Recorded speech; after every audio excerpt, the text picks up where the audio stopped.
At 68 years old, Samantha Ruiz looked like any other grandmother shopping for groceries in downtown Phoenix. Her silver hair was neatly pulled back in a practical bun. Her floral cardigan hung loosely over her small frame, and she moved with the careful, measured steps of someone who had learned to navigate the world quietly. The young security guards at Westfield Corporate Plaza barely glanced at her as she shuffled past their station each morning, carrying her worn leather purse and a thermos of coffee that smelled faintly of vanilla. What they didn't know, what nobody at the gleaming tech company knew, was that those steady hands had once assembled explosive devices in complete darkness. Those sharp eyes behind wire-rimmed glasses had memorized enemy patrol patterns across 3 continents. And that soft voice, which now asked politely about weekend overtime schedules, had once delivered coded messages that changed the course of covert operations during the most dangerous years of the Cold War.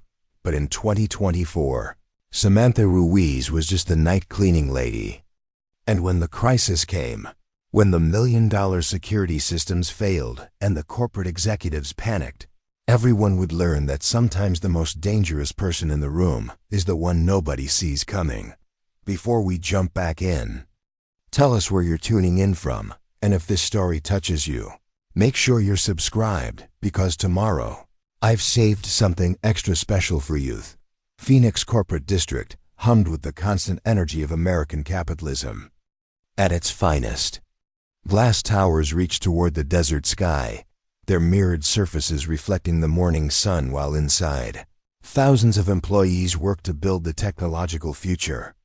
Nexus Dynamics occupied the top 15 floors of the tallest building, their logo a sleek geometric design that suggested both innovation and security visible from miles away. Samantha Ruiz had been cleaning those floors for 3 years now, ever since her husband Miguel's pension proved insufficient for their modest retirement dreams. The irony wasn't lost on her that she now mopped the floors of a cybersecurity company, the same type of organization that had once classified her existence so deeply that even her own family didn't know what she'd really done for a living. The night shift suited her perfectly. She arrived at 10 p.m. when most of the building was empty, worked through the early morning hours, and left by 6 a.m. before the executives arrived with their expensive coffee and their sense of self-importance. It was quiet work, methodical, and it gave her time to think, though she tried not to think too much about the past. Her supervisor, Janet Morrison, was a hard-faced woman in her 40s who treated the cleaning staff like necessary nuisances. "Ruiz," she called out as Samantha punched her time card, "we've got a corporate presentation tomorrow morning on the 15th floor. Make sure those conference rooms are spotless. The CEO's flying in from Washington." "Of course, Ms. Morrison," Samantha replied, her voice carrying the slight accent that reminded everyone she was originally from somewhere else, though few bothered to ask where. The truth was more complicated than most people could imagine. She'd been born in San Antonio to Mexican-American parents, but she'd spent her 20s and 30s living under so many different identities that sometimes she forgot which accent belonged to which cover story. The other members of the night cleaning crew were already gathering their supplies. Maria Santos, a woman roughly Samantha's age who cleaned the lower floors, waved her over. "Sam, you want to share a break later? My daughter sent me pictures of her new baby." Samantha smiled genuinely. She'd grown fond of Maria over the past 3 years, appreciating the simple normalcy of their friendship. "I'd love to see them." "Is this her 3rd? 4th, Maria beamed. "She says this one looks just like his father." As they walked toward the service elevator, Samantha caught fragments of conversation from a group of young IT specialists who were working late. They were huddled around a bank of monitors, their faces illuminated by the blue glow of multiple screens. "The penetration testing isn't working," one of them was saying, his voice tight with frustration. "Every time we try to simulate an attack, our own security protocols lock us out." "Maybe we should call in outside consultants," suggested another. A young woman with bright purple hair and multiple piercings. There are firms that specialize in this kind of white hat hacking. Samantha paused, pretending to adjust her cleaning cart while she listened. The terms they were using: penetration testing, white hat hacking, security protocols, were new versions of things she'd been doing 40 years ago, when they called it infiltration, reconnaissance, and operational security. The technology had changed, but the fundamental principles remained the same. Find the weakness, exploit it before your enemy does, and always have an exit strategy. The problem, the first tech was saying, is that we've built our systems too. Well, we can't break into our own network, which means we can't test whether someone else could break in, either. What about social engineering? The woman suggested. Maybe the vulnerability isn't in the technology. Maybe it's in the people. Samantha almost smiled. They were starting to understand something she'd known for decades: the weakest link in any security system was human nature. You could build walls of encrypted code and multi-factor authentication, but if someone could convince a receptionist to let them in the front door, all of that technology became irrelevant. The elevator arrived with a soft ding, and Samantha pushed her cart inside. As the doors closed, she found herself thinking about the conversation she'd just overheard. These young people were smart, highly educated, and had access to resources that would have seemed like science fiction during her operational years. But they were thinking like engineers, not like operatives. They understood systems, but they didn't understand people. The 10th floor of Nexus Dynamics was the crown jewel of the building. Executive offices lined the perimeter, offering panoramic views of the Phoenix metropolitan area, while the center of the floor featured a series of high-tech conference rooms equipped with the latest in audiovisual technology. The CEO's corner office was larger than some apartments, with a mahogany desk that probably cost more than Samantha made in a year. She'd cleaned this floor dozens of times, but tonight she found herself paying closer attention to details. The key card readers beside each door, the security cameras mounted in the corners, the way the motion sensors tracked movement through the hallways. Samantha had spent years studying security systems, learning to see patterns and vulnerabilities that others missed. The main conference room where tomorrow's presentation would take place was a testament to corporate excess. A massive oval table dominated the center of the room, surrounded by leather chairs that cost more than most people's monthly salaries. Multiple large screens lined the walls, currently dark but capable of displaying complex presentations with military precision. The security setup was impressive: cameras in each corner, motion detectors along the walls, and card readers that required both a physical badge and a biometric scan. But as Samantha began cleaning, her trained eyes noticed things that the expensive security consultants had probably missed. The ventilation system had large enough ducts for a small person to crawl through. The windows, while bulletproof, weren't designed to prevent someone from rappelling down the outside of the building. Most importantly, the conference room security was designed to keep people out, not to keep people in. These observations came to her automatically, muscle memory from a time when her life had depended on reading environments and identifying escape routes. She'd spent months in training facilities, learning to assess rooms within seconds, to spot cameras and sensors, to find the weakness in any defensive system. Those skills had kept her alive in Prague, in Berlin, in Moscow, and in a dozen other cities where one mistake could have meant death or worse. But that was a long time ago, and now she was just a grandmother cleaning office buildings. Samantha pushed those thoughts aside and focused on her work.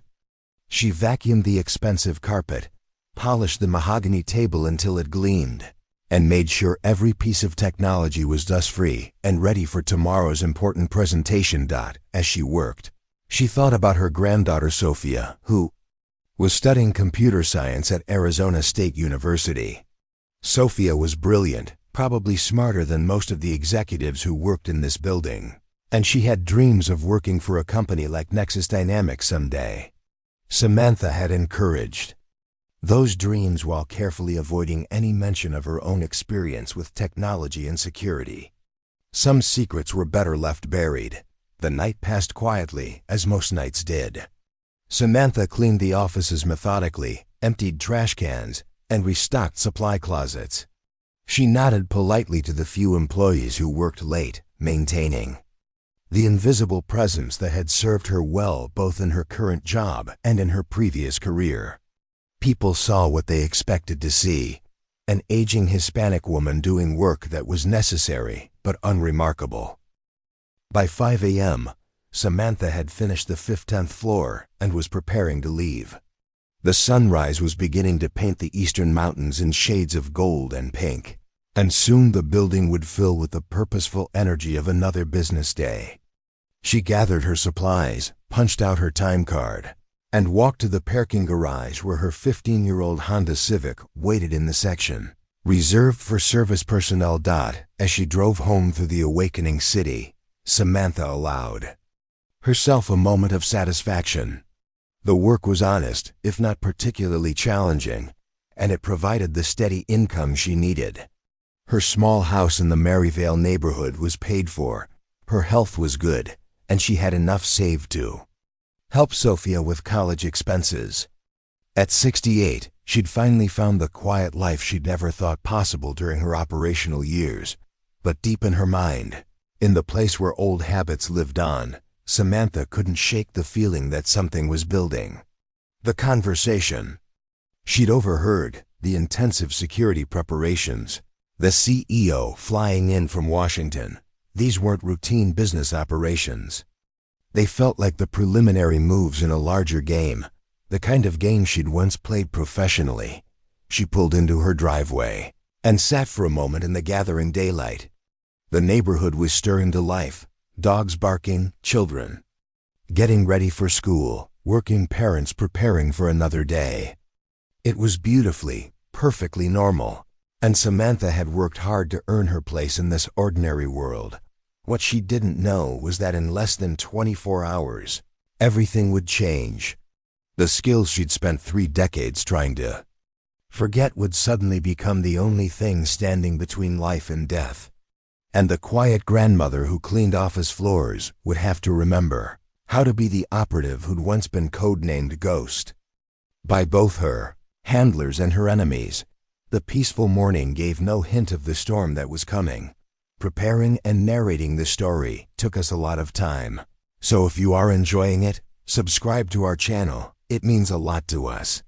Now back to the story. The morning of the presentation arrived with the kind of crisp November weather that made Phoenix bearable.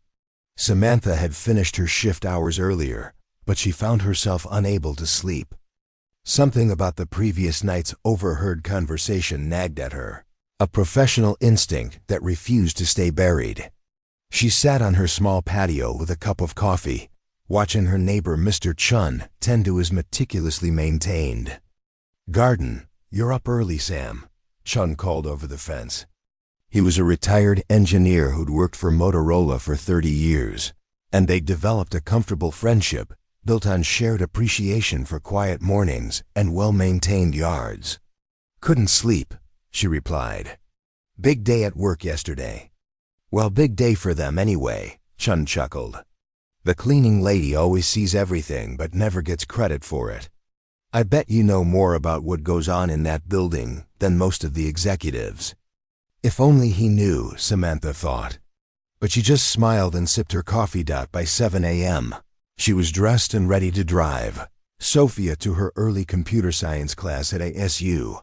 Her granddaughter emerged from the house looking like she'd been up all night coding, which she probably had been. Sophia was working on her senior project, something involving network security that Samantha pretended not to understand, but actually found fascinating. "Abuela, you look tired," Sophia said as she buckled her seatbelt. "Are you working too hard?" "Just the usual, Mia. Tell me about your project." Sophia's eyes lit up.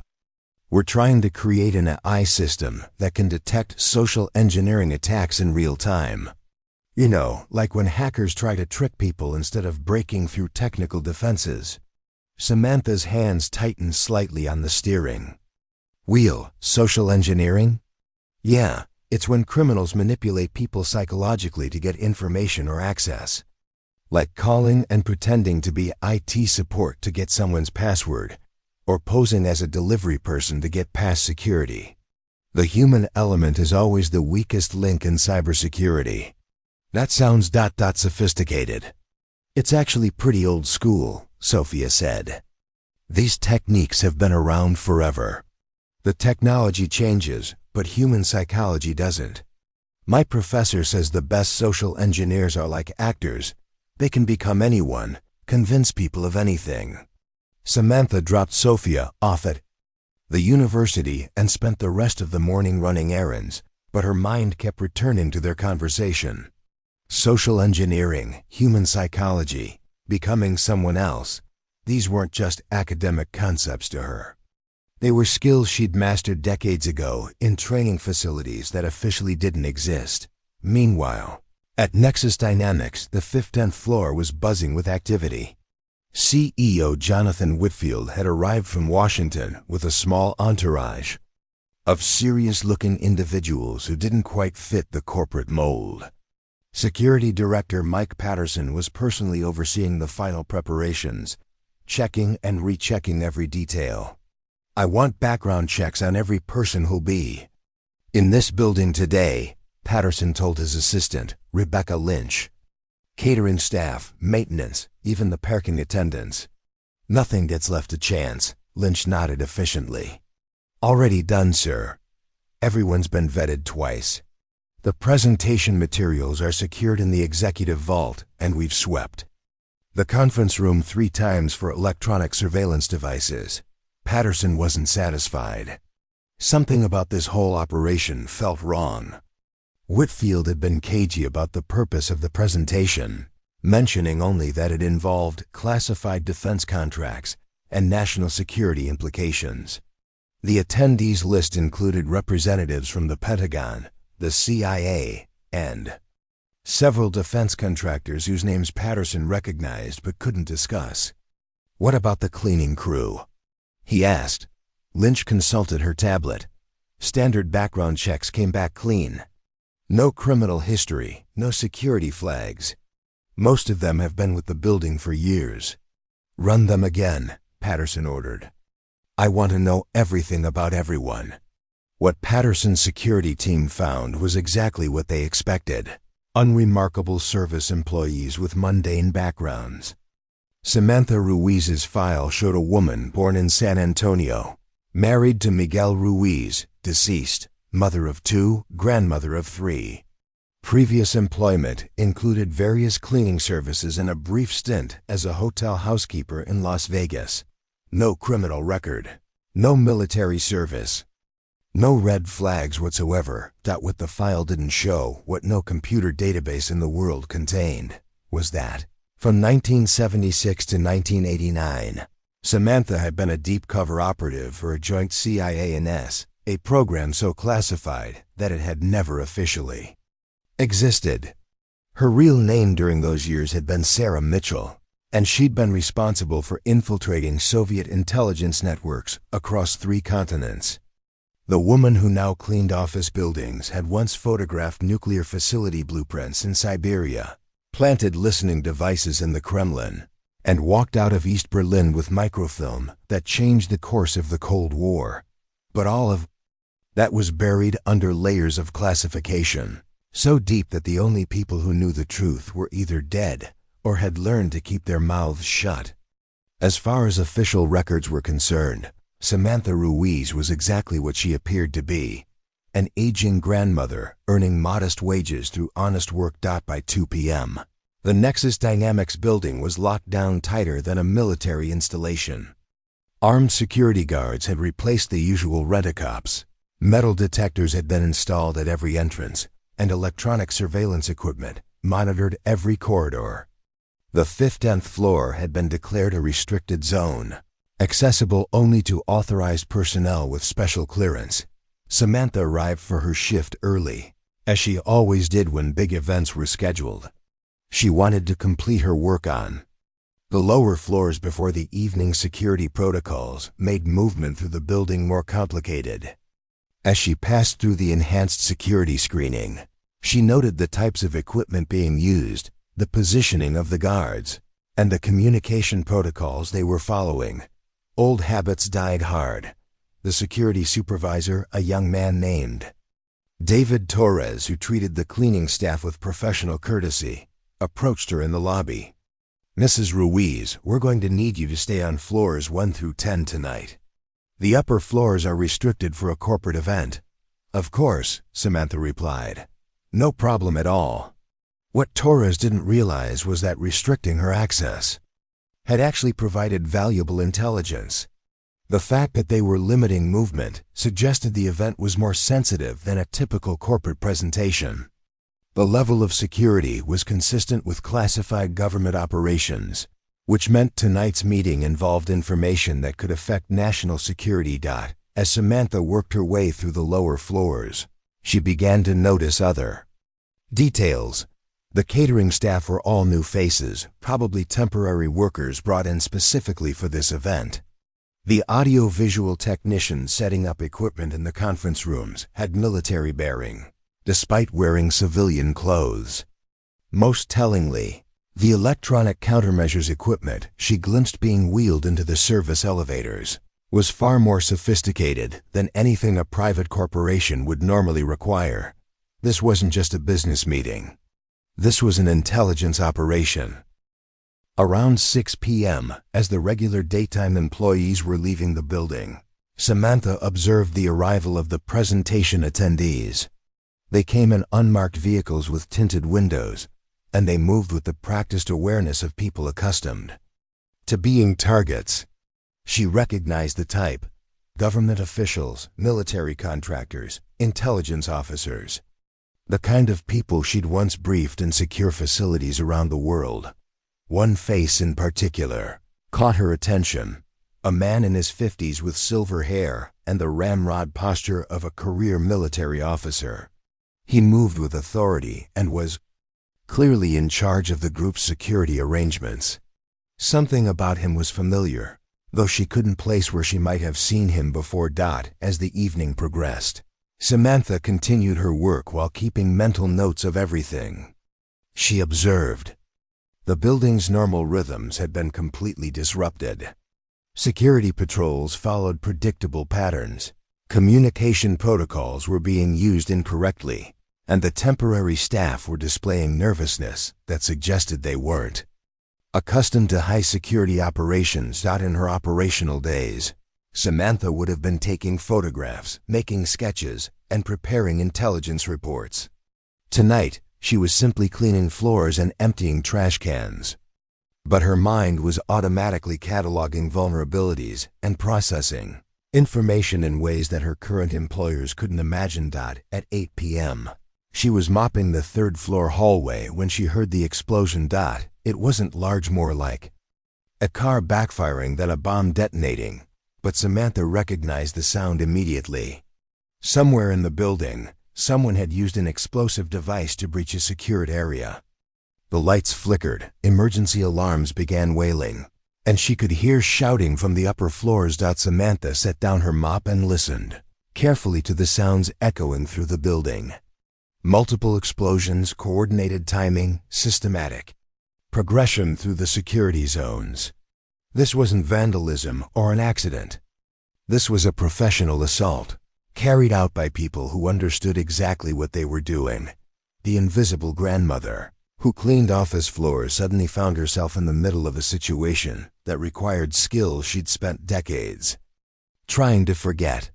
As security guards ran past her toward the stairwells, their faces tight with controlled panic, Samantha realized that the quiet life she'd built for herself was about to come to an abrupt end. Someone was attacking Nexus Dynamics tonight, and they clearly wanted whatever information was being presented on the 10th floor.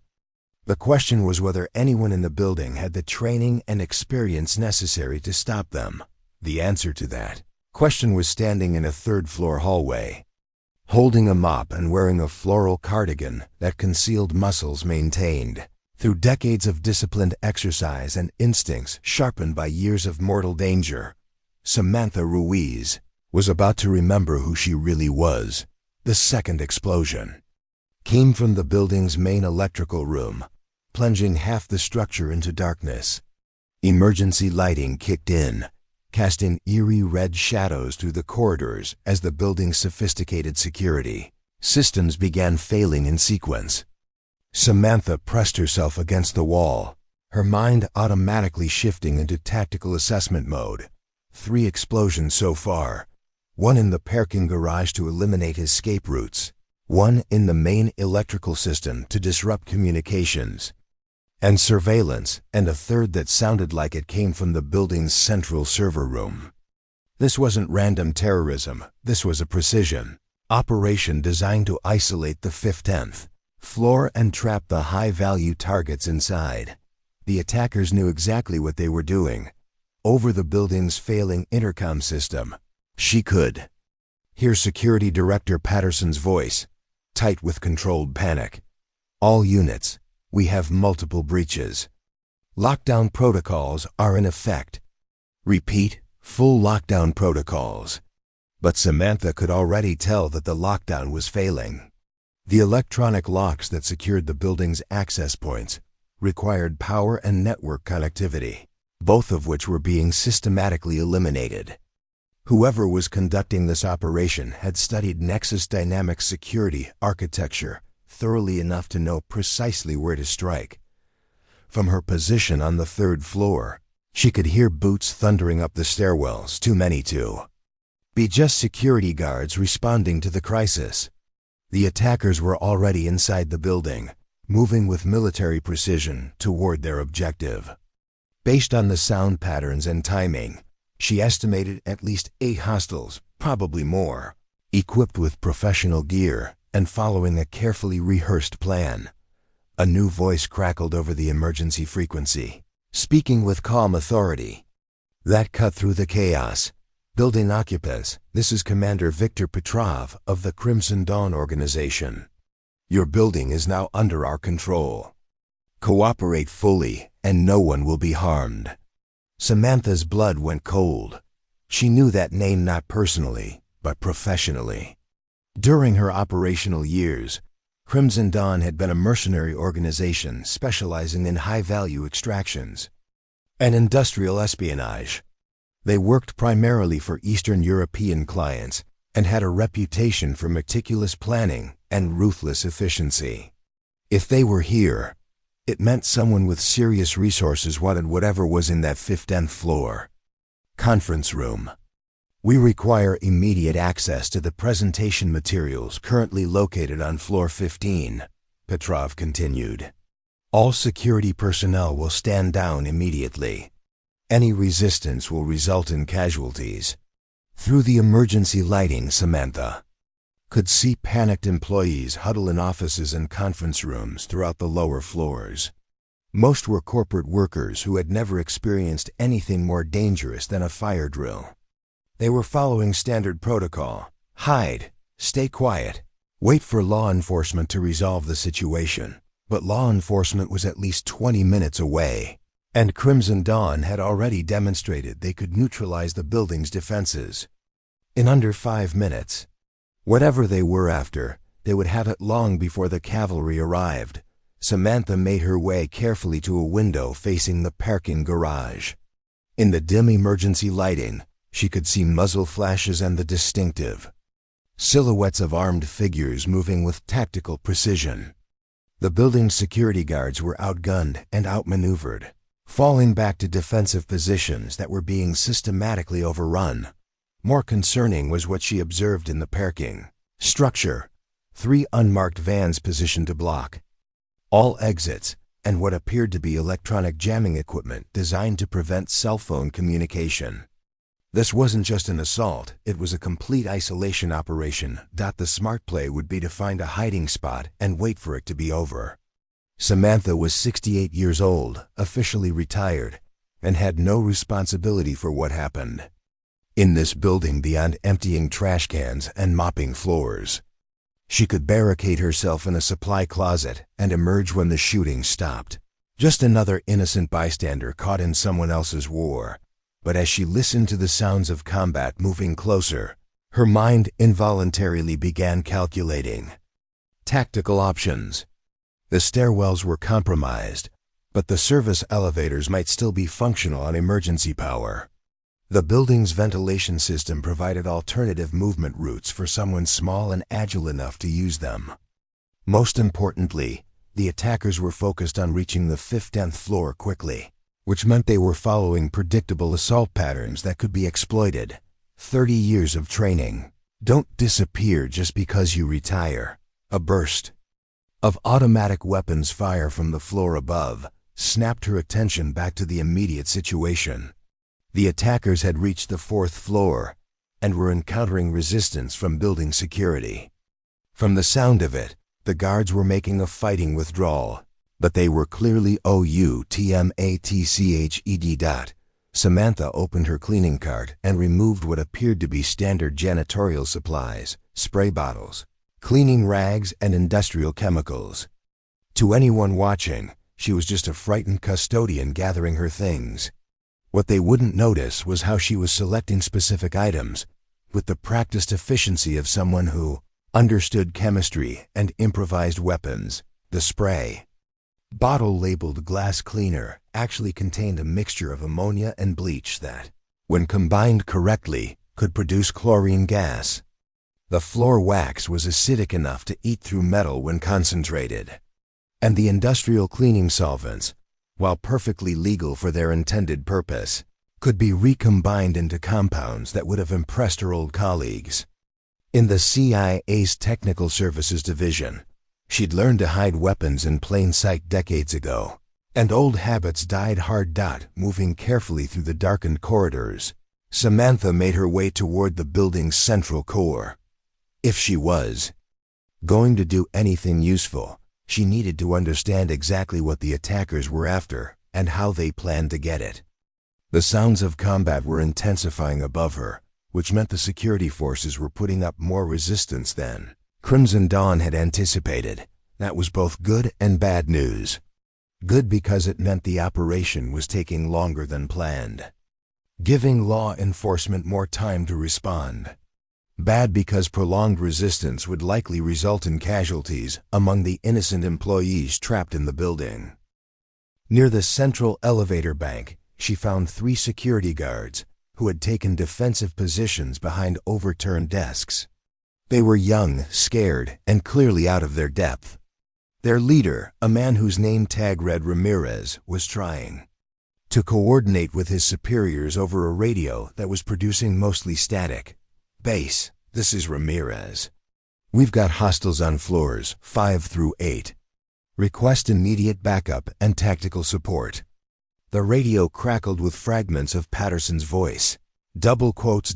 can single quotes T reach ... upper floors, compromise ... et, a unknown ... Samantha approached the guards cautiously, maintaining the demeanor of a frightened custodian. "Excuse me, officers. Is there somewhere safe I should go?" Ramirez glanced at her briefly. "Ma'am, you need to find a secure room and stay put until this is over. These people are professionals. They're not here to hurt civilians, but you need to stay out of the way." "Haha. Many of them are there?" she asked, injecting just the right amount of worried grandmother into her voice. "We estimate 8 to 12 hostiles, heavily armed and wearing body armor. They've got military training, and they know this building's layout better than we do." Samantha filed away the information while maintaining her facade of helpless concern. "What do they want? Why are they doing this?" "Something on the 15th floor," Ramirez replied, then caught himself. "Look, ma'am, I can't discuss operational details. Just find somewhere safe and wait for the police." As if summoned by his words, the sound of sirens became audible in the distance, still far away, but getting closer. The cavalry was coming.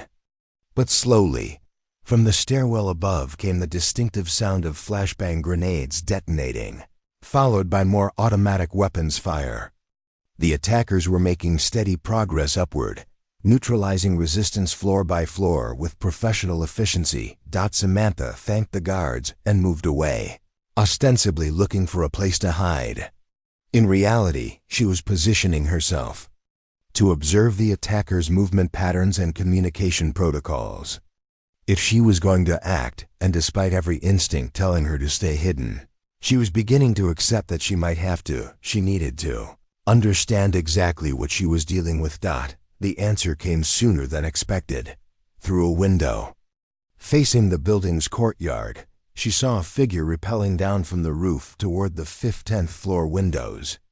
The operation wasn't just coming from below, it was a coordinated assault from multiple directions, designed to trap the high-value targets between converging forces. Someone was about to acquire whatever classified information was in that conference room. And when they did, people were going to die. Not just the government officials and defense contractors, but potentially every witness in the building who could identify the attackers. Samantha closed her eyes for a moment, feeling the weight of a decision she'd hoped never to make again. She could continue playing the role of innocent bystander and probably survive the night. Or she could remember who she used to be and try to prevent a disaster that would echo far beyond this building. When she opened her eyes, the frightened grandmother was gone. In her place stood someone who had once infiltrated the most secure facilities in the world and lived to tell about it. Ghost was back in the game. The transformation was almost physical. Samantha's posture straightened, her movements became fluid and purposeful, and her eyes took on the calculating focus of a predator assessing the battlefield. The floral cardigan and practical shoes that had made her invisible for 3 years now became perfect camouflage for an operation that required her to move unseen through enemy territory. She accessed a maintenance panel behind the elevator bank, using tools from her cleaning cart to bypass the electronic lock. Inside was exactly what she'd hoped to find: building schematics, emergency protocols, and a master key card that would give her access to restricted areas. More importantly, she found the building's original blueprints from 1987, which showed architectural features that had been forgotten during subsequent renovations. The service tunnels were still there, 30 feet below the building's basement level. A network of utility tunnels connected to the city's steam system provided an alternative route through the structure. They'd been sealed off years ago when the building switched to modern EVIC systems, but the passages themselves remained intact. More crucially, they weren't shown on any of the current building plans that Crimson Dawn would have used for their operation planning. Samantha memorized the tunnel layout in seconds, her mind automatically calculating travel times and exit points. Then she turned her attention to the building's current security status, accessing diagnostic screens that told her everything she needed to know about the attackers' progress. They were methodical but not perfect. Crimson Dawn had successfully neutralized the building's electronic security systems, but they'd left the hardwired emergency communications network partially functional. More importantly, their focus on reaching the 10th floor had created gaps in their coverage of the lower levels. The sound of combat was moving higher in the building, but Samantha could also hear something else: helicopter rotors in the distance. Law enforcement was finally responding in force, but they were still at least 15 minutes away from being able to mount an effective assault. By then, Crimson Dawn would have completed their mission and vanished into the Phoenix night, unless someone stopped them first. Moving with the silent precision that had once made her legendary among her CIA handlers, Samantha made her way to the building's loading dock. The area was deserted. The attackers had correctly assessed that it posed no tactical threat to their operation. What they hadn't considered was that someone might use it as a staging area for a counterattack. She broke into the building maintenance supervisor's office and accessed his personal computer using skills that predated modern cybersecurity by decades.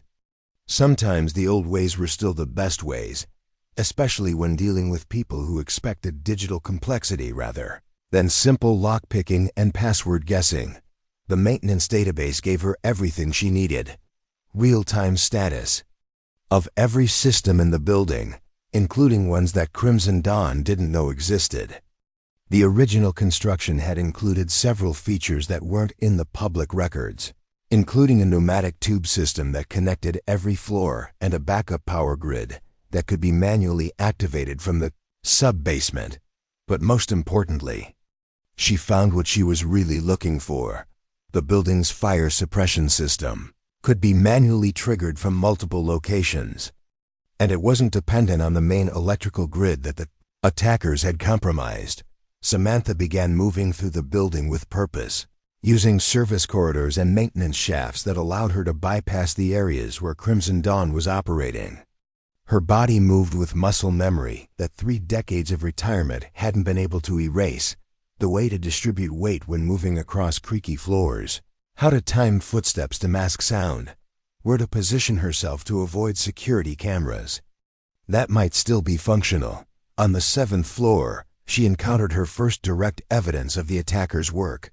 2 security guards lay unconscious near the elevator bank, alive but neutralized with what appeared to be some form of tranquilizer. DART. Professional work. Crimson Dawn wanted to complete their mission without unnecessary casualties that would complicate their escape. She checked their equipment and found exactly what she'd expected: military-grade tactical gear, encrypted communications, devices and weapons that weren't available to civilian security forces. But more tellingly, she found their operational orders printed on waterproof paper, using a coding system she recognized from her own era. The orders were in English, but they used terminology and formatting that indicated Eastern European military training. Crimson Dawn might be working as mercenaries, but their operational doctrine came straight from Spetsnaz, playbooks that Samantha had studied extensively during the Cold War. She photographed the documents using her granddaughter's old digital camera that she kept in her cart for insurance purposes, then continued upward. On the 9th floor, she found something even more useful: an abandoned tactical radio that was still connected to Crimson Dawn's communication network, listening to their operational chatter. Confirmed her analysis. They had 12 operatives total, 8 conducting the main assault, 2 providing overwatch from external positions, and 2 managing the extraction vehicles. Their leader, Petrov, was directing the operation from a mobile command post in one of the parking garage vans. But she also learned something crucial: they were encountering more resistance than expected. The government officials on the 10th floor had their own security detail, professional operators who were making Crimson Dawn work for every floor they advanced. "Alpha Team, report status," came Petrov's voice over the radio. "Encountering heavy resistance on floor 12. Target has private security. Repeat. Target has military contractors providing protection. Understood. Switch to Phase 3 protocols. Eliminate all resistance." Samantha's jaw tightened. Phase 3 meant lethal force authorized. The professional courtesy was over. People were about to start dying, and not just the security personnel. She keyed the radio using a frequency override technique she'd learned in 1983. "Alpha Team, this is Control. Phase 3 is not authorized. Repeat, lethal force is not authorized." There was confused chatter on the channel as the assault teams tried to verify the contradictory orders. In the confusion, Samantha heard exactly what she was listening for: Petrov's real voice, unguarded and angry. "All teams, disregard last transmission. Unknown hostile has compromised our communications. Switch to backup frequency and continue mission." But those few seconds of confusion had told her everything she needed to know. Petrov's accent wasn't Eastern European, it was American, probably military. This wasn't just a mercenary operation. It was something far more complex and dangerous. Moving quickly now, Samantha made her way to the building's central mechanical room. If she was going to make a difference, she needed to level the playing field by restoring some of the building's defensive capabilities while simultaneously creating chaos in Crimson Dawn's carefully orchestrated operation. The backup power system was exactly where the blueprints indicated, protected by locks that yielded to techniques she'd learned from a master safecracker in Prague 40 years ago. As the emergency generators hummed to life, she felt a familiar surge of adrenaline that came from turning the tables on an enemy who thought they had all the advantages. Throughout the building, lights began flickering back on. Security cameras came online. Electronic locks reset to their default positions. And most importantly, the building's internal communication system became fully operational again. From the tactical radio she'd appropriated, she could hear Crimson Dawn's surprise and growing frustration as their carefully planned operation began falling apart. Systems they'd neutralized were coming back online. Routes they'd cleared were suddenly blocked by reactivated security barriers. And somewhere in the building, an unknown hostile was systematically undermining their mission. "Control, we have a problem," came one of the assault team leaders. "Building systems are being restored from an unknown location. Request permission to abort mission." "Negative," Petrov replied, his voice tight with anger. "Complete the mission. Find whoever's interfering and eliminate them." Samantha smiled grimly. They were welcome to try. She moved to her next objective, the building's fire suppression system. Not to set off alarms that would only create more chaos for the innocent people trapped in the building, but to access the emergency communication network that connected directly to Phoenix Police and Fire Department dispatch, using the maintenance supervisor's credentials that she'd acquired earlier. She activated the emergency broadcasting system and transmitted a message that would reach every first responder in the city. "This is Nexus Dynamics Emergency Services. Building under assault by professional military contractors. Estimate 12 hostiles with advanced weapons and tactical training. Request immediate tactical response team. Multiple casualties likely without immediate intervention."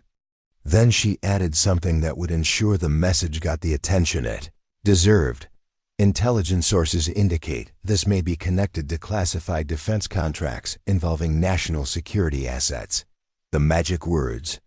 Every law enforcement agency with any connection to federal security would now treat this as a potential terrorist incident rather than a simple corporate break. But her real work was just beginning.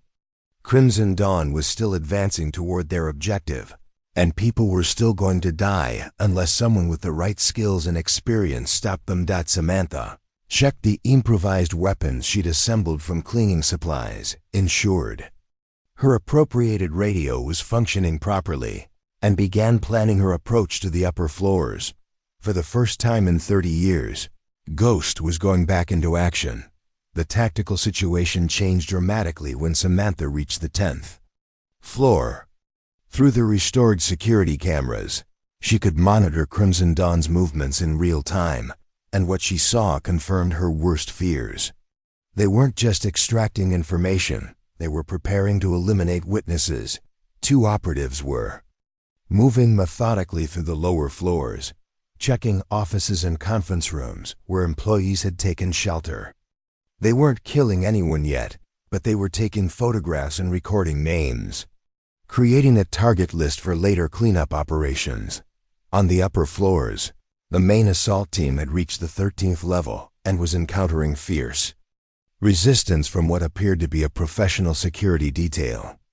The sound of gunfire was almost constant now, punctuated by the distinctive crack of flashbang grenades and the heavier thumps of breaching charges. But most disturbing was what she observed through the exterior. Security cameras, additional vehicles, had arrived in the parking structure. Not law enforcement, those sirens were still minutes away, but more Crimson Dawn assets. This operation was larger and more complex than even she had initially assessed. Samantha accessed the building's internal communication system and began monitoring radio traffic from the 5th and 10th floor. What she heard made her blood run cold. "Phoenix Base, this is Overwatch 7, came a calm voice that she recognized as belonging to one of the government officials. "We are under assault by unknown hostiles. Estimate force strength at 12 to 15 military contractors. Request immediate extraction." The response was chilling in its implications. "Overwatch 7, negative on extraction. Operation is compromised. Execute Scorpion Protocol immediately." Samantha knew that terminology. Scorpion Protocol was a Cold War-era contingency plan that authorized the destruction of classified materials and elimination of all potential intelligence assets when capture was imminent. It meant that someone in Washington had decided the information in that conference room was so sensitive that everyone who had access to it, including the innocent corporate executives, had to die rather than risk exposure. She was no longer just dealing with a corporate extraction gone wrong. This was a sanctioned black operation, and Crimson Dawn wasn't working for foreign interests. They were working for someone in the U.S. government who wanted to eliminate evidence of something that should never have existed. The realization changed everything. Law enforcement couldn't be trusted because they might be compromised. The government officials on the 15th floor were targets, not victims. And the innocent employees throughout the building were about to become collateral damage in an operation designed to leave no witnesses. Samantha had approximately 10 minutes before Crimson Dawn reached the 15th floor and initiated whatever final phase they had planned. 10 minutes to prevent a massacre that would be covered up as a terrorist attack or corporate espionage gone wrong. She made her way to the building's central stairwell, moving with the fluid grace of someone who had spent decades navigating hostile territory. The emergency lighting cast long shadows that she used for concealment, and her soft-soled shoes made no sound on the concrete steps. On the 11th floor, she encountered her first Crimson Dawn operative. He was young, maybe 25, with the lean build and alert posture of Special Forces training. He was conducting a methodical sweep of the floor, checking each office for potential threats or witnesses. Professional work, but he was following a predictable pattern that made him vulnerable to someone who understood tactical psychology. Samantha positioned herself in a supply closet near the elevator bank and waited. When the operative passed her position, she struck with the precision of someone who had learned hand-to-hand combat from the deadliest instructors in the world. The attack lasted less than 3 seconds. A nerve strike to temporarily paralyze his gun arm, followed by a chokehold that rendered him unconscious without causing permanent damage. She caught his body as it fell and dragged him into the supply closet, then quickly stripped him of his equipment. The tactical radio gave her real-time access to Crimson Dawn's communications. The encrypted smartphone contained operational orders that confirmed her worst suspicions, and the weapons a suppressed submachine gun and military grade sidearm gave her the tools she needed to level the playing field. But most valuable was his identification. The name on his military ID was Sergeant Tyler Harrison, United States Army Special Forces. This wasn't a mercenary operation using foreign contractors. This was U.S. military personnel conducting a domestic black operation. The radio crackled with routine check-ins as the assault teams reported their progress. Samantha keyed the microphone using Harrison's voice pattern, which she'd heard during his sweep. "Floor 11 clear. Moving to 12. Copy, Harrison. Watch for hostile activity on the upper floors. Unknown party is interfering with building systems." She made her way carefully to the 12th floor, where the sounds of combat were intensifying. Through a window in the stairwell door, she could see the main assault team preparing to breach the final defensive positions. 6 operatives with military precision and overwhelming firepower, moving against what appeared to be 3 or 4 defenders who were running low on ammunition. The defenders were good, probably private military contractors hired to protect the government officials, but they were outnumbered and outgunned. In another few minutes they would be overrun, and then Crimson Dawn would have clear access to the 10th floor. Samantha studied the tactical situation and began planning her intervention. The assault team was focused upward toward their objective, which gave her the advantage of attacking from an unexpected direction. They were also operating under radio discipline that would prevent them from immediately coordinating a response to a new threat. But she was one person against 6 highly trained soldiers, and she was 68 years old. Even with the element of surprise, direct confrontation would likely result in her death and no significant impact on the operation's outcome. Instead, she would use the skills that had made her legendary during the Cold War: psychological warfare and strategic misdirection. She accessed the building's public address system and transmitted a message in perfect Russian, using the accent and terminology of a Soviet intelligence officer. The effect was immediate and dramatic. The assault team froze, their formation breaking as they tried to process the implications of Russian military intelligence being present in the building. In their confusion, they began speaking openly over their radios, abandoning operational security protocols. "Control, did you copy that transmission? Are we dealing with Russian assets? Negative, maintain radio discipline. Unknown party is attempting psychological warfare." But the damage was done. Doubt had been introduced into their operational mindset. And doubt was a weapon that Samantha knew how to exploit. She moved to a new position and transmitted again, this time in Mandarin Chinese. Now the assault team was truly rattled. The possibility that multiple foreign intelligence services were operating in the building transformed their simple extraction mission into a potential international incident with catastrophic implications. "Control, we need immediate intelligence update. Are we dealing with a multinational operation? All teams, maintain mission focus, reach the objective and complete extraction. Ignore psychological warfare attempts." But Petrov's voice carried a note of uncertainty that Samantha recognized. He was beginning to question whether his operation had been compromised before it began, whether someone had leaked their plans to hostile intelligence services. She pressed her advantage, switching to Arabic and then to what sounded like coded German transmissions. Each message was carefully crafted to suggest the presence of multiple foreign intelligence services, while providing no actual information that could be verified or dismissed. The assault team's advance slowed to a crawl as they tried to process the conflicting intelligence and assess new threats that might or might not exist. Their formation became defensive, their communication patterns shifted to emergency protocols, and most importantly, their focus shifted from reaching the 10th floor to identifying and neutralizing the unknown hostiles who seemed to be everywhere and nowhere. From her position in the stairwell, Samantha could hear the private security contractors on the upper floors beginning to regroup and strengthen their defensive positions. The breathing space she had created might be enough for them to hold out until law enforcement arrived, assuming law enforcement wasn't compromised as well. But she knew that Petrov would eventually realize what was happening and adapt his tactics accordingly. Professional soldiers, even rattled ones, didn't stay confused indefinitely.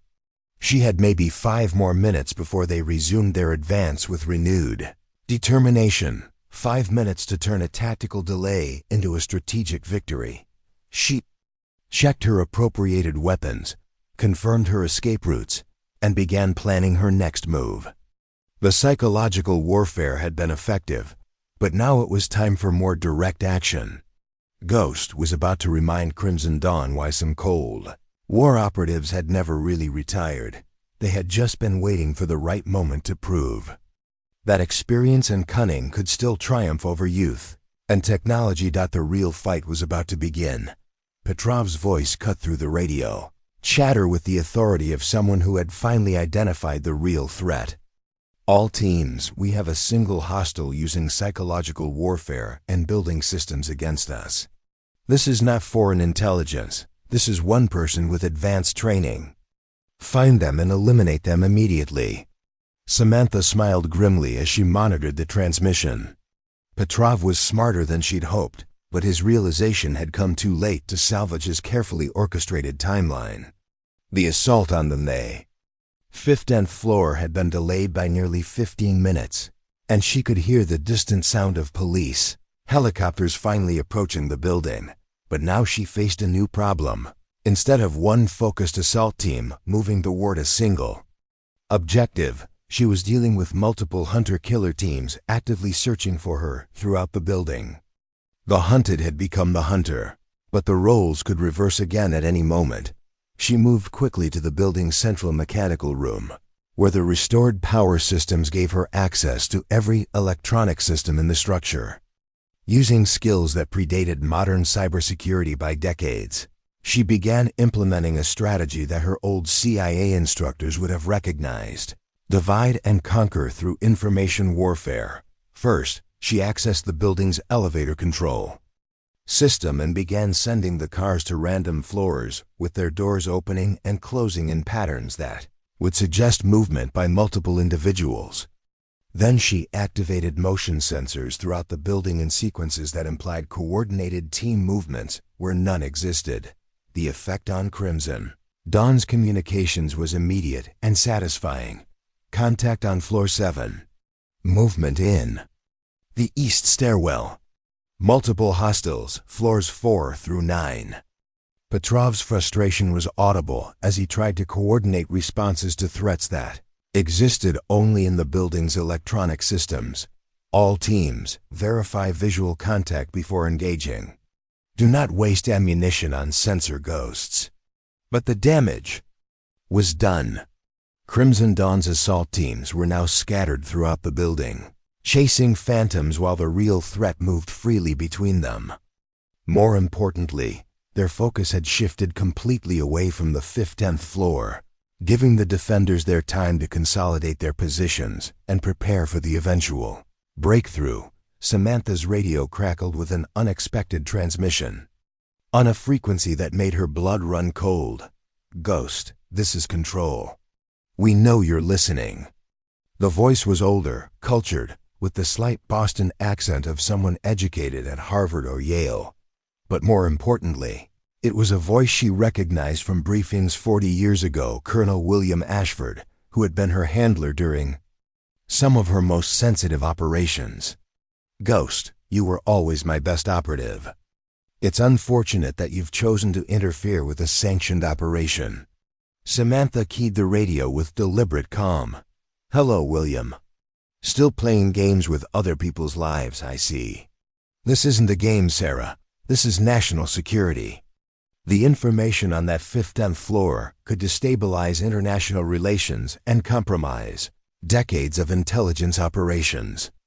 It has to be contained by murdering American citizens, including the corporate executives who stumbled into your little secret. Collateral damage, regrettable but necessary. You of all people should understand that some sacrifices are required for the greater good." Samantha felt the familiar cold fury that had sustained her through the darkest moments of her operational career.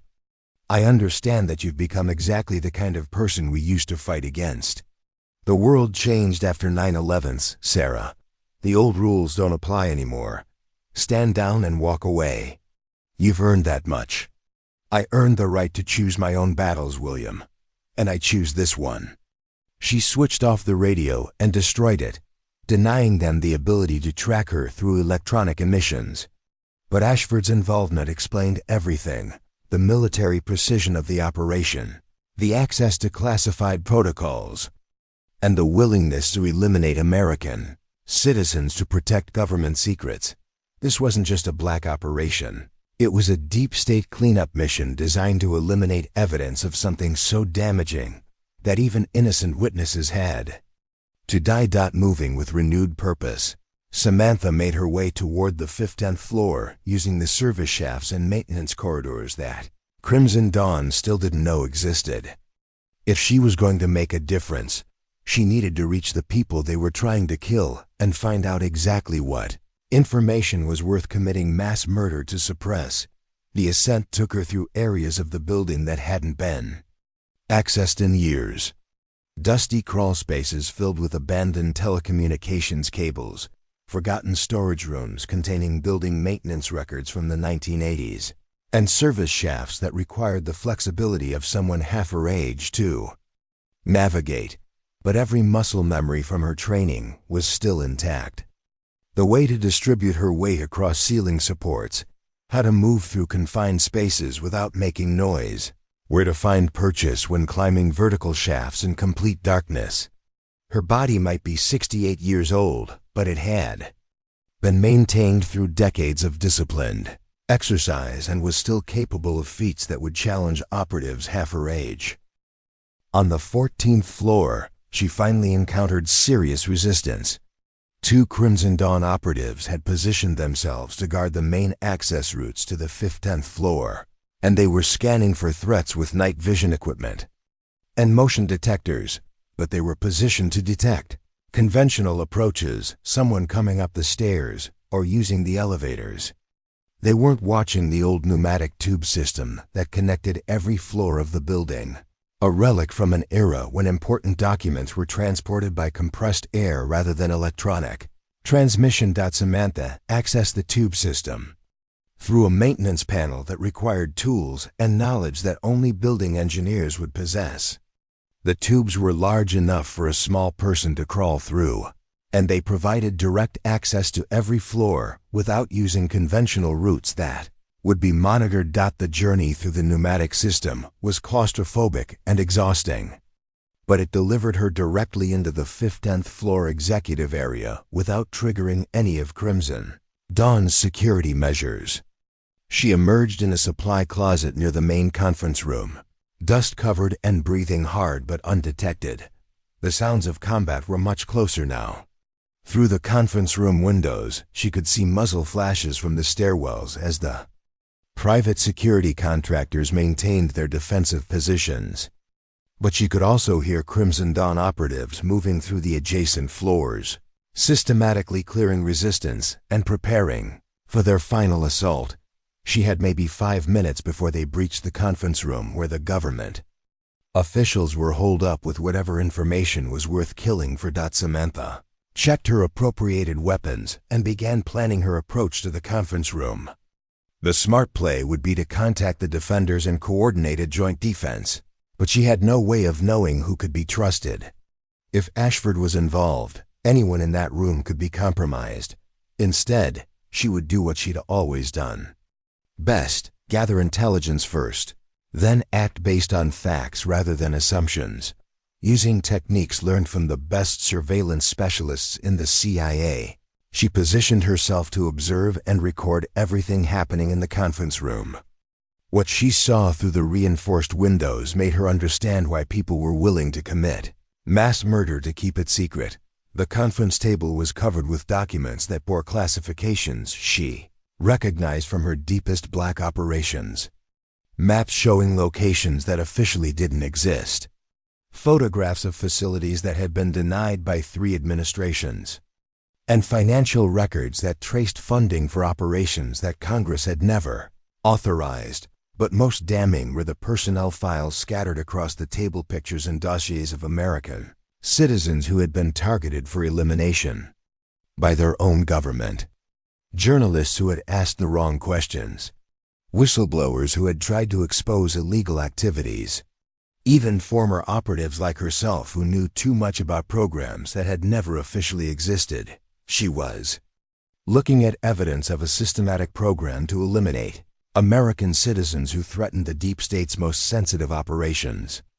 The kind of program that could bring down administrations and send hundreds of government officials to prison for the rest of their lives. No wonder they were willing to kill everyone in the building to keep it secret. The radio chatter from Crimson Dawn indicated they were in final assault positions. In less than 3 minutes, they would breach the conference room and eliminate everyone inside, then destroy the evidence that could expose decades of illegal operations, unless someone stopped them. Samantha checked her weapons one final time and began moving toward the conference room. She was one 68-year-old woman against 6 highly trained soldiers, But she had advantages they couldn't anticipate. She knew what they were really fighting for. She understood the stakes better than anyone else in the building, and she had spent her entire professional career preparing for moments exactly like this. Ghost was about to earn her code name one more time. The conference room held 8 people when Samantha finally made visual contact with the targets. Crimson Dawn was trying to eliminate 3 government officials in expensive suits huddled behind the massive oak table, 2 private security contractors maintaining defensive positions at the windows, and 3 corporate executives who clearly had no idea why their routine presentation had turned into a life-or-death situation. But it was the 9th person who made Samantha's blood run cold. Dr. Elena Vasquez, a woman she recognized from newspaper articles about government whistleblowers. Vasquez had been a CIA analyst who tried to expose illegal domestic surveillance programs 3 years ago, only to disappear after her congressional testimony was classified and sealed. She was supposed to be dead. The classified documents spread across the conference table told the story. Vasquez had faked her death with help from sympathetic intelligence officers and had been working undercover to document the full scope of the assassination program. Tonight's presentation was supposed to be her final briefing before taking the evidence to international authorities who could act without being compromised by American political interests. No wonder Ashford was willing to commit mass murder to stop her. Through her appropriated radio, Samantha could hear Crimson Dawn's final preparations. Breaching charges set on the main door. Secondary team in position at the windows. On my mark, we go in fast and clean. Copy. Remember, no survivors. Make it look like a terrorist attack. Samantha had perhaps 90 seconds before the assault began. Not enough time to evacuate the targets, and definitely not enough time to explain who she was, and why they should trust a cleaning lady with weapons and tactical knowledge. Instead, she would do what she'd always done in impossible situations. Improvise, adapt, and turn the enemy's strengths against them. She activated the conference room's intercom system and spoke in the calm, authoritative voice that had once coordinated operations across 3 continents. Dr. Vasquez, this is a CIA operative codenamed Ghost. You have 60 seconds to gather your evidence and move to the northwest corner of the room. Everyone else, get behind the table and stay down. The reaction was immediate chaos. The security contractors spun toward the intercom speakers, weapons raised. The government officials began shouting questions. But Dr. Vasquez moved with the decisive action of someone who understood exactly what was happening. Listen to her, Vasquez commanded, her voice cutting through the panic. Ghost was legend in the intelligence community. If she's here, it means someone very high up wants us dead. That's impossible, one of the government officials protested. This is a routine briefing on defense contracts. Nothing about tonight has been routine, Vasquez replied, stuffing documents into a waterproof briefcase. This evidence proves that our own government has been assassinating American citizens for decades, including several people in this room. Samantha used the confusion to position herself in the service corridor that connected to the conference room's auxiliary entrance. Through the security cameras, she could see Crimson Dawn operatives taking final positions. 6 soldiers with overwhelming firepower, preparing to eliminate 9 people whose only crime was knowing too much about their government's illegal activities. But she'd spent 40 years learning how to turn impossible odds into manageable ones. The first breaching charge detonated with a thunderclap that shattered the conference room's main door and filled the air with smoke and debris. Crimson Dawn operatives poured through the breach with military precision, their weapons trained on the areas where they expected to find targets. What they found instead was an empty conference room. Samantha had activated the fire suppression system 30 seconds earlier, filling the room with dense foam that obscured visibility and made movement treacherous. The targets had already been evacuated through the auxiliary entrance. following escape routes that didn't appear on any of the building plans that Crimson Dawn had studied. "Target areas clear," came the confused report from the assault team. "Leader, no casualties, no evidence. The room was evacuated before we breached." Petrov's voice crackled with fury. "Impossible. The room was under continuous surveillance. Find them."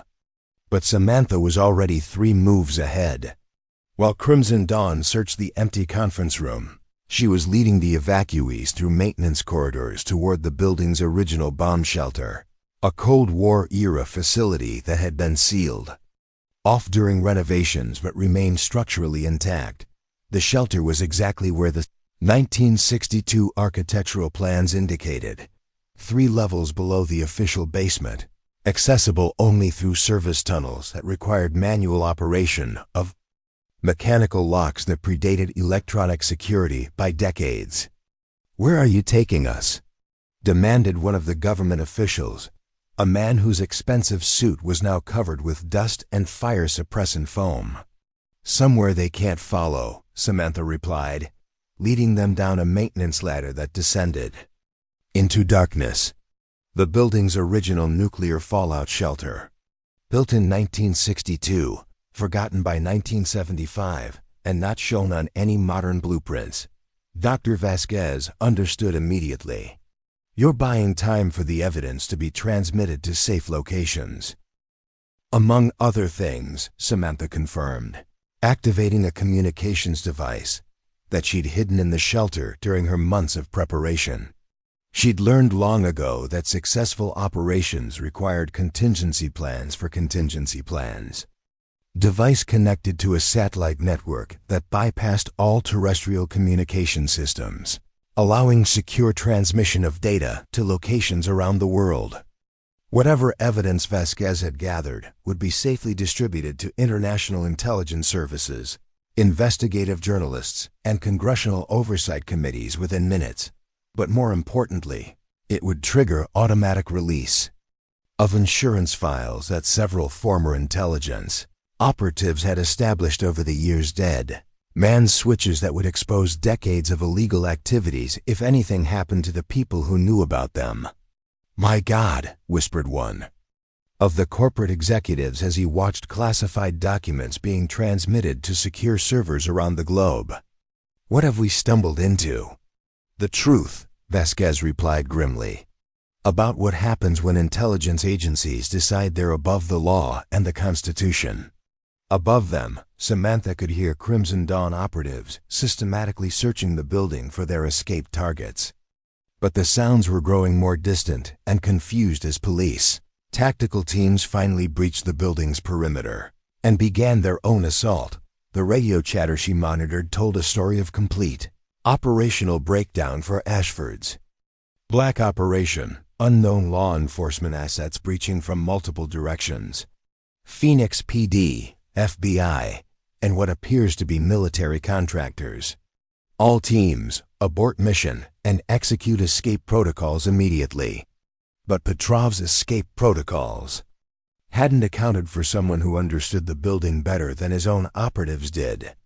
Samantha had already disabled the parking garage, exits, and activated security systems that would trap the assault teams between advancing police units and locked barriers they couldn't breach quickly enough. "Goes to any law enforcement frequency." She transmitted on emergency channels. "This is a former CIA operative. The hostiles in this building are U.S. military personnel conducting an illegal assassination operation. They must be taken alive for interrogation. Repeat, these are American soldiers following illegal orders." The response came from a voice she didn't recognize, but whose authority was unmistakable. "Ghost, this is FBI Assistant Director Martinez. We copy your transmission.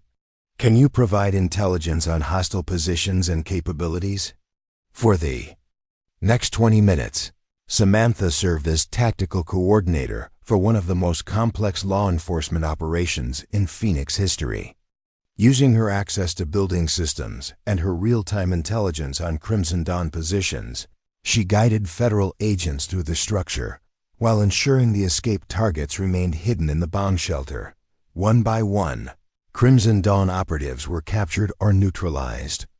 Professional soldiers who had expected to complete a clean extraction and vanish into the night instead found themselves outmaneuvered by federal agents who knew exactly where they were and exactly what they were doing. The final capture was Petrov himself, cornered in the parking garage when his escape route was blocked by FBI tactical units who had been positioned with surgical precision. But the most important arrest happened 3 hours later, when Colonel William Ashford was taken into custody at his home in McLean, Virginia. The evidence that Dr. Vasquez had compiled, combined with the testimony of captured Crimson Dawn operatives, provided enough documentation to expose an assassination program that reached into the highest levels of the intelligence community. As dawn broke over Phoenix, Samantha finally emerged from the bomb shelter with the people she'd saved. The building was swarming with federal agents, forensic specialists, and investigators who would spend months unraveling the full scope of the conspiracy. Dr. Vasquez approached her with tears in her eyes. "I don't know how to thank you. Without your intervention, all of this evidence would have died with us tonight." Samantha smiled, feeling decades of burden lifting from her shoulders. "Just make sure it counts for something. Make sure the people who died for this information didn't die for nothing." FBI Assistant Director Martinez joined them, his expression a mixture of respect and curiosity. "Mrs. Ruiz, we're going to need extensive debriefing sessions. Your actions tonight prevented a massacre and exposed a conspiracy that threatens the foundation of American democracy." "I understand," Samantha replied. "But first, I need to call my granddaughter. She's probably worried sick about why I didn't come home from work." As she walked toward the building exit, Samantha Ruiz looked like any other grandmother who'd had a very long night. But behind her, she left evidence of a legend reborn, proof that some skills never fade, some principles never bend, and some people never stop fighting for what's right, no matter how old they get or how invisible they become. Ghost had completed her final mission. 6 months after the night that became known as the Phoenix Incident, Samantha Ruiz sat in a congressional hearing room, facing a panel of senators who still struggled to comprehend how a cleaning lady had single-handedly prevented one of the most significant government cover-ups in American history. The hearing room was packed with journalists, former intelligence officers, and family members of the American citizens who had been targeted by the assassination program. At the witness table beside Samantha sat Dr. Elena Vasquez, whose evidence had already led to 17 indictments and the resignation of 3 cabinet officials. "Mrs. Ruiz," said Senator Patricia Williams, the committee chairwoman, "your testimony has been extraordinary. But I have to ask, how does someone transition from being a CIA operative to cleaning office buildings without anyone noticing?" Samantha adjusted the microphone, her voice carrying the same calm authority that had once coordinated operations in hostile territory. "Senator, the best way to disappear is to become exactly what people expect to see. An aging Hispanic woman with a mop and bucket is invisible in corporate America. Nobody asks questions, nobody looks twice, and nobody imagines that person might have skills that could topple governments. But you maintained those skills for 3 decades.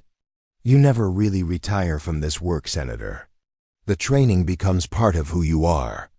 The observation, the analysis, the ability to read people and situations, those instincts never go away. They just go dormant until they're needed." Senator James Crawford, a former military officer himself, leaned forward with evident respect. "Mrs. Ruiz, military analysts have studied your actions that night. The tactical decisions, the improvised weapons, the psychological warfare. Some are calling it the most impressive single-operator mission in intelligence history. How do you respond to that?" Samantha smiled slightly. "I respond by saying that none of it would have mattered if there hadn't been something worth fighting for. Dr. Vasquez, risked everything to expose the truth. Those corporate executives were innocent people caught in someone else's war. The building security guards were just doing their jobs. I couldn't let them die because some people in Washington thought their secrets were more important than American lives. The hearing had been going on for 3 days, with Samantha providing detailed testimony about the assassination program, the Phoenix operation, and the network of former intelligence officers who had helped expose similar activities in other cities. The scope of the conspiracy was staggering. Dozens of American citizens eliminated over 2 decades. Journalists silenced, whistleblowers disappeared, all to protect programs that had never been authorized by Congress or the Constitution. The most dramatic moment came when Senator Williams introduced a surprise witness, Samantha Ruiz, Samantha's granddaughter, who had been working with federal investigators to analyze the digital evidence recovered from the operation. "Abuela," Sophia said, her voice mixing pride and amazement. "I have to ask, did you know that the cybersecurity vulnerabilities I was studying for my senior project were the same ones you exploited that night?" Samantha's eyes twinkled with genuine warmth. "Nia, where do you think you got your talent for understanding how systems really work? It's not all in the textbooks."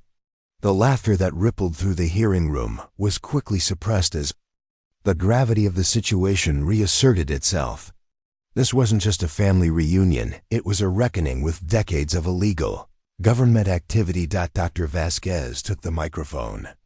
"Senators, I want to emphasize something important. Mrs. Ruiz didn't just save our lives that night. She saved American democracy. The evidence we were preparing to release documented a systematic program to eliminate anyone who threatened certain government interests. Journalists, activists, former intelligence officers, even members of Congress who asked too many questions."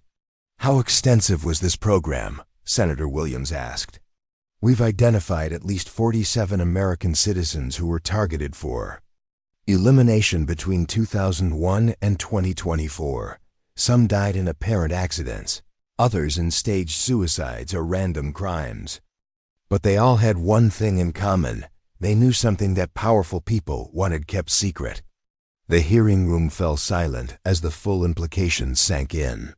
This wasn't just about one night in Phoenix. It was about a shadow war that had been conducted against American citizens by their own government for over 2 decades.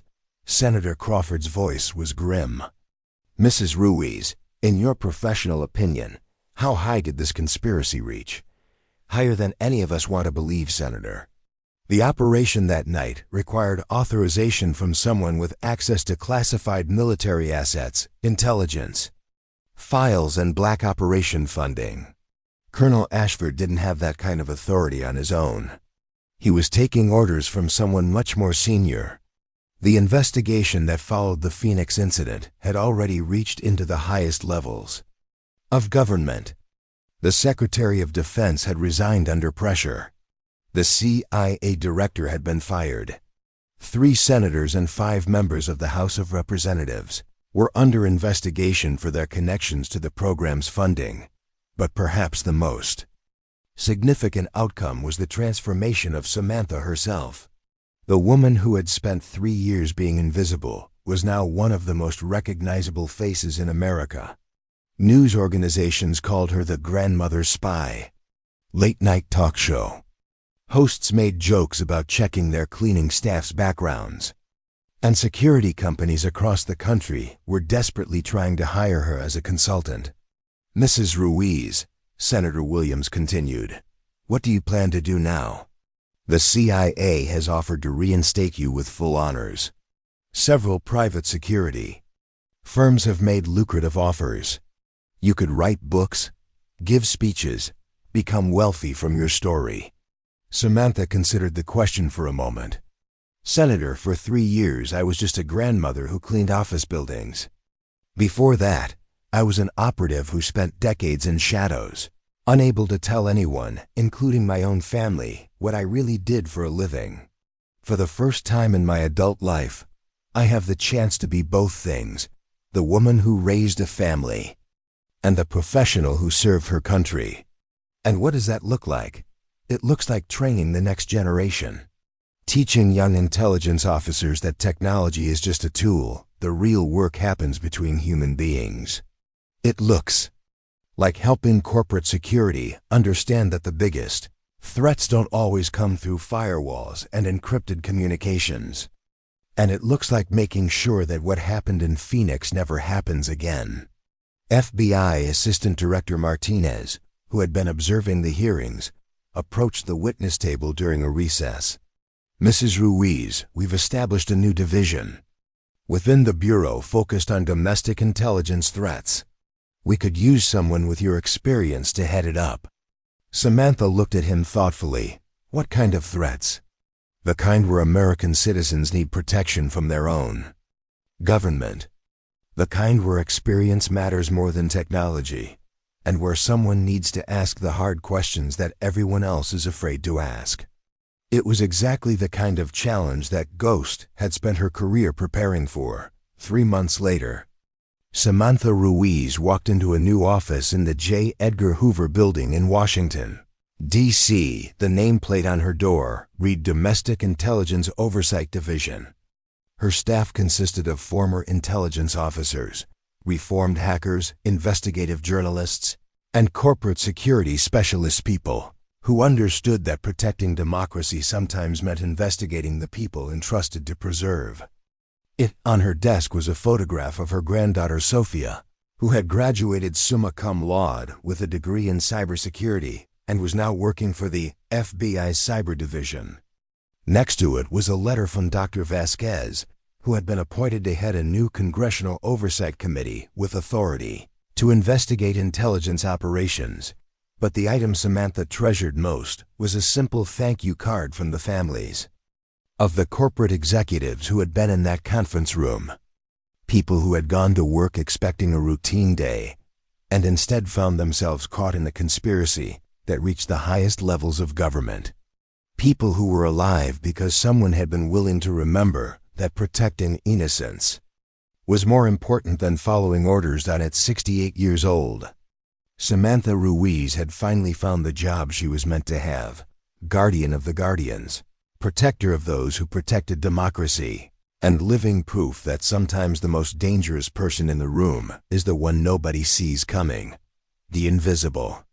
Woman had become unforgettable. Late at night, when the building was quiet and she was reviewing cases that would never make the newspapers, Samantha sometimes thought about that cleaning cart she'd pushed through the Nexus Dynamics building, about the spray bottles that had hidden improvised weapons, about the maintenance tunnels that had provided tactical advantages, and about the elderly woman who had been dismissed as irrelevant by everyone who saw her. She'd spent 3 years learning to be invisible, but she'd spent 40 years learning to be effective. When the moment came to choose between the two, there had never really been any choice at all. Some legends retired. Others just waited for the right moment to remind the world why they became legends in the first place. Samantha Ruiz, code name Ghost, was back where she belonged, protecting America from the people who thought they owned it. Up next, you've got 2 more standout stories right on your screen. If this one hits the mark, you won't want to pass these up. Just click and check them out. And don't forget to like, subscribe, and turn on the notification bell so you don't miss any upload from us.